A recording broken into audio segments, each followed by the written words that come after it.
Welcome to RealBooks. Let's see how to use auto bank reconciliation in RealBooks. To start, go to Transactions, then click on Import/Export and select Import. Scroll down to the Bank section, open the BRS/Bank tab, and choose Bank Reconciliation from the dropdown. Next, select the bank account you want to reconcile.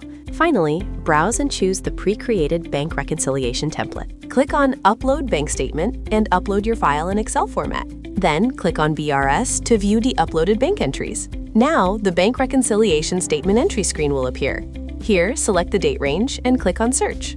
Go to Options and click on Auto BRS. RealBooks will now automatically match bank entries with the corresponding book vouchers. Any unmatched entries are shown as pending, which clearly highlights entries that need your attention. The system also provides a list of suggested vouchers for the pending items. This makes it faster for users to identify the correct book entry to match. Finally, select the appropriate voucher and confirm it. This final approval ensures everything is accurate before updating your books. Now we have seen how to use the feature of Auto BRS in RealBooks. But to enable automated bank reconciliation, a bank template must be created first. So to create a bank template, go to Masters, Accounts, Bank Template. Click on Create New Template. You are now on the Create Template screen inside Bank Template. To begin with, on the top left, select Type as Bank. Next, in the Template Name field, enter a clear and recognizable name, usually the bank name, such as HDFC Bank. Once that is done, open the Bank Ledger dropdown and choose the relevant bank ledger.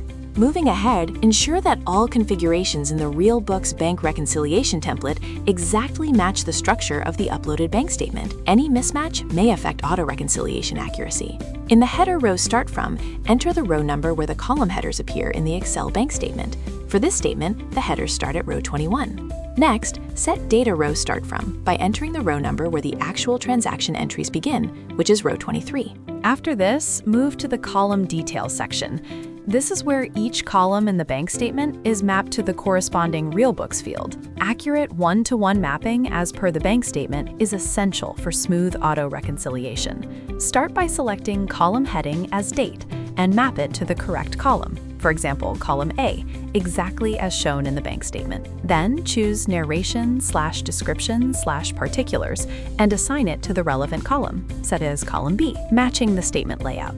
Next, select Instrument Number and map it to the appropriate column, for example, column C. This improves matching accuracy for check or reference-based transactions. After that, select Amount Draw and map it to the correct column, such as column E, to capture debit transactions as per the bank statement. Similarly, select Amount Cred and assign it to the corresponding column, like column F for credit transactions. If the bank statement clearly mentions transaction type, select DR/CR and map it to the relevant column, for instance, column H, ensuring it matches the bank's format exactly. Finally, use the plus icon to add any additional column mappings and the cross icon to remove unnecessary ones. Now you're ready to save time, reduce errors, and complete bank reconciliation with confidence using RealBooks. Thank you for watching, and explore more RealBooks features to simplify your accounting further.